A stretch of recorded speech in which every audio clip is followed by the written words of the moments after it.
Hello students, I am Khushi Sharma. I will explain chapter 2 Microorganism Friend and Foe. ये मेरा part 2 है.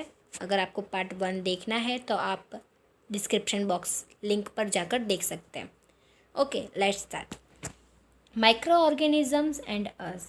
Microorganisms play an important role in our lives. Some of them are beneficial in many ways, whereas some others are harmful and cause disease. Okay, अब देखो, microorganism important role play करते हैं हमारी life में. Okay, और कहीं कहीं वो हमारे लिए बेनिफिशियल भी होते हैं और कहीं कहीं हार्मफुल भी होते हैं. Let us study about them in detail. Friendly microorganism.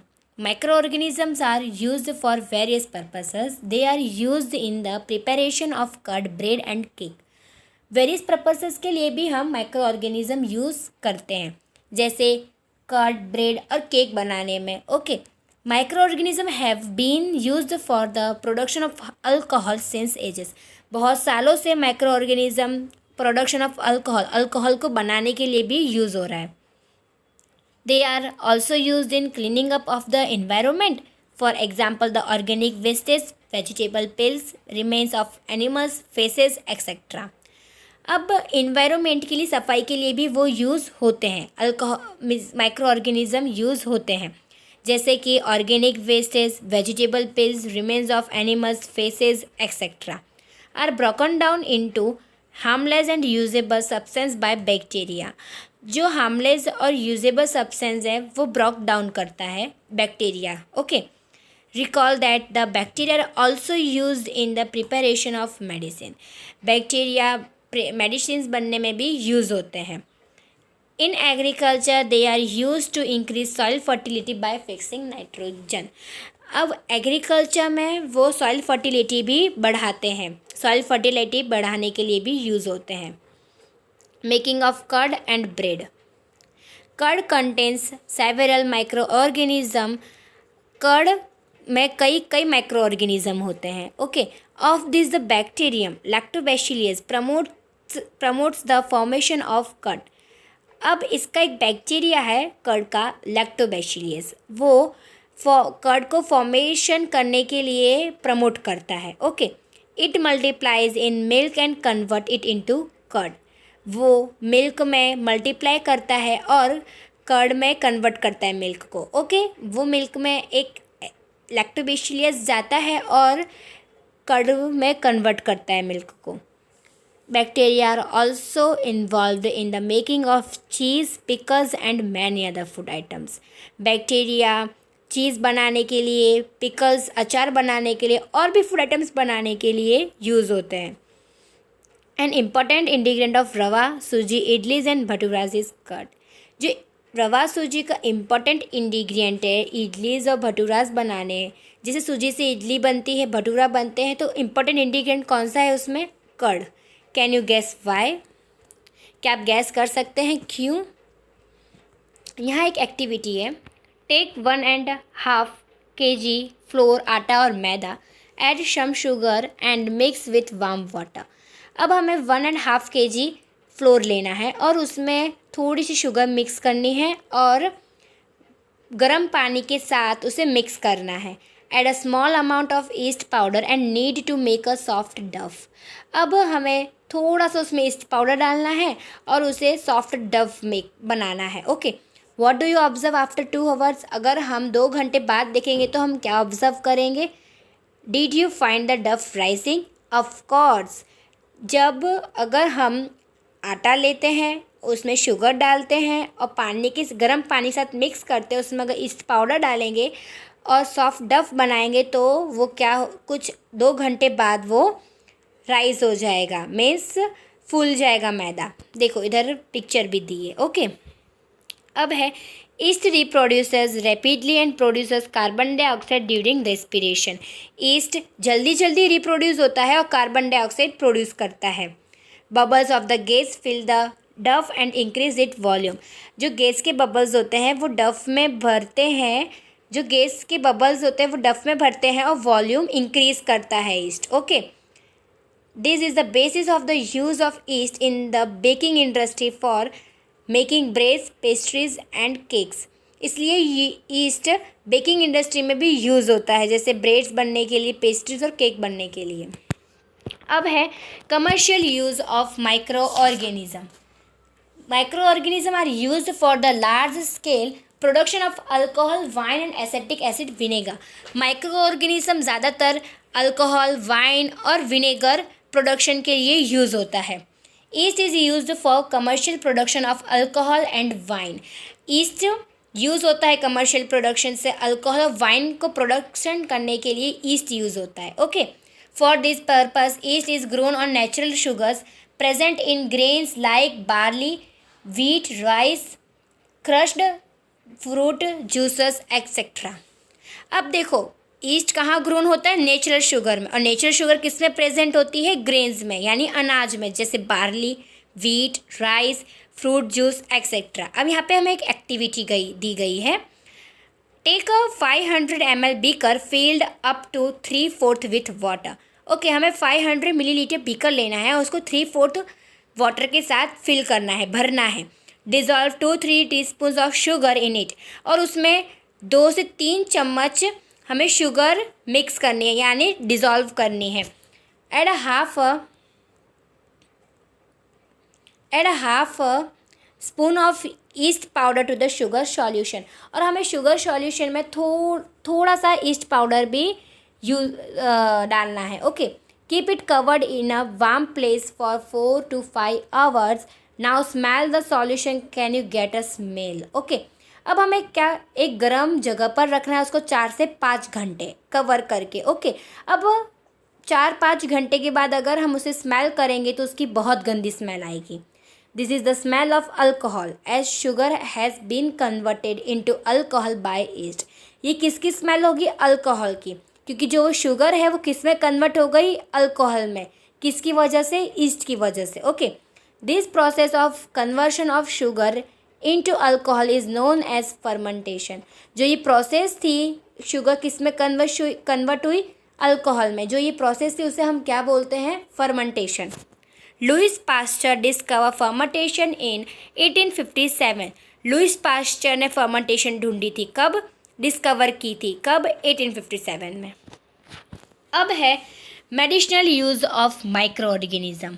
whenever you fall ill, the doctor may give you some antibiotic tablets, capsules or injections such as of penicillin। जब भी अगर हम बीमार पड़ते हैं तो डॉक्टर हमें कुछ एंटीबायोटिक टैबलेट्स देते हैं, कैप्सूल या फिर इंजेक्शन देते हैं, जो किसके होते हैं? पेनिसिलिन के होते हैं। Okay, the source of this medicine is micro organism. जो हम एंटीबायोटिक टेबलेट, कैप्सूल, इंजेक्शन होता है वो पेनिसिलिन का होता है, तो वो किसका सोर्स है? माइक्रो ऑर्गेनिज्म का। ओके, दिस मेडिसिन्स किल और stop the growth of the disease causing microorganism. Such medicines are called antibiotic. जो ये मेडिसिन्स क्या करती हैं? मार देती हैं, किल कर देती हैं, या फिर जो ग्रोथ होता है जिस माइक्रो ऑर्गेनिज्म की वजह से हमें बीमारी है उसको स्टॉप कर देती है, वहीं या फिर मार देती है। उसे हम क्या बोलते हैं? ऐसी मेडिसिन्स को antibiotics. These days a number of antibiotics are being produce from bacteria and fungi. इन दिनों जो एंटीबायोटिक्स है कहाँ प्रोड्यूस, किससे प्रोड्यूस हो रही है? बैक्टीरिया और फंगी से। Streptomycin, tetracycline and erythromycin are some of the commonly known antibiotics which are made from fungi and bacteria। Okay, अब जैसे कि ये स्ट्रेप्टोमाइसिन, टेट्रासाइक्लिन और इरिथ्रोमाइसिन, ये सब क्या है? एक एंटीबायोटिक है जो किससे बनती है? फंगी और बैक्टीरिया से। The antibiotics are manufactured by growing specific microorganism and are use to cure a variety of disease. जो ये एंटीबायोटिक्स है किसके द्वारा मैन्युफैक्चर की जाती हैं? कुछ माइक्रो ऑर्गेनिज्म। और वो किस लिए यूज़ होती हैं? अगर हमें कोई भी बीमारी है तो वो ठीक हो जाए, कोई भी वैरायटी की बीमारी है। Okay, antibiotic are even mixed with the feed of livestock and poultry to check microbial infection in animal. जो एंटीबायोटिक है वो किसके साथ मिक्स की जाती है? लाइफ स्टॉक का जो खाना होता है, यानी जो जानवरों का खाना होता है, से मिक्स की जाती है और चेक किया जाता है कि कोई एनिमल्स में क्या माइक्रोबियल इन्फेक्शंस तो नहीं है। They are also use to control many plant disease, और वो बहुत सारी प्लांट्स की डिसीज़ होती हैं वो कंट्रोल करने में भी यूज़ होती हैं। ओके, अब इधर एक इम्पॉर्टेंट कुछ है। It is important to remember that antibiotics should be taken only on the advice of a qualified doctor.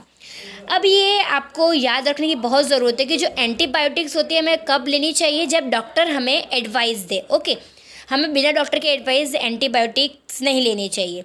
Also you must complete the course prescribe by the doctor, और हमें पूरा कोर्स कंप्लीट करना चाहिए जितना हमें doctor ने बताया होता है।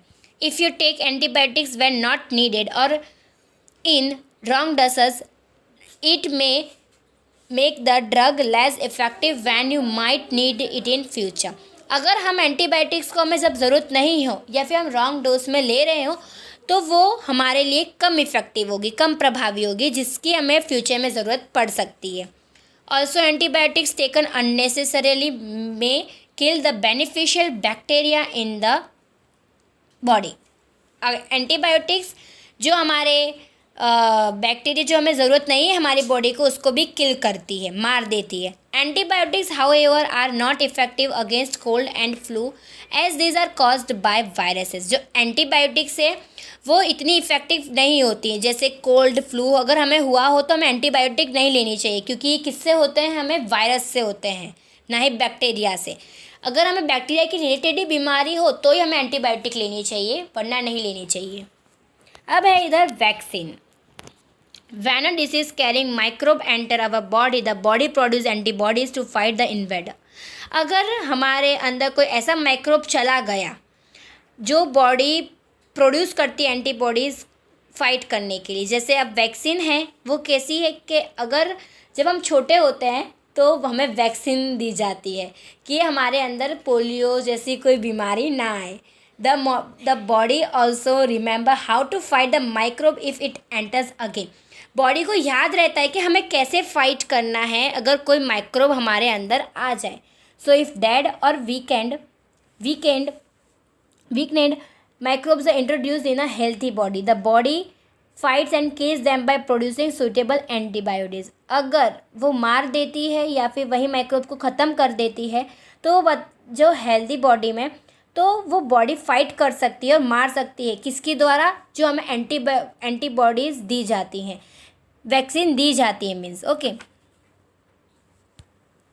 अब the antibiotics remain in the body and we are protected from the disease causing microbes। जो ये एंटीबायोटिक्स होते हैं हमारी बॉडी में वो हमें किससे बचाती हैं, अगर माइक्रोब्स से हमें कोई भी बीमारी हो रही है हमेशा के लिए वो बचाती हैं। ओके, जो ये होते हैं एंटीबॉडीज़ होते हैं। This is how a vaccine work. अब ऐसे ही वैक्सीन काम करती है।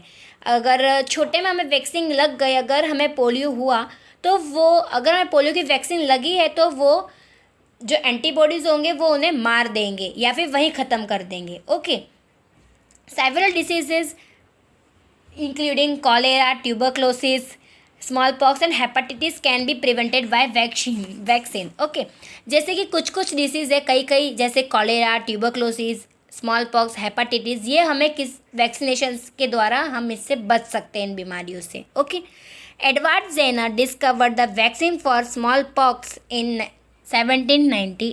एडवर्ड जेनर ने स्मॉल पॉक्स की वैक्सीन ढूंढी थी कब, 1798 में।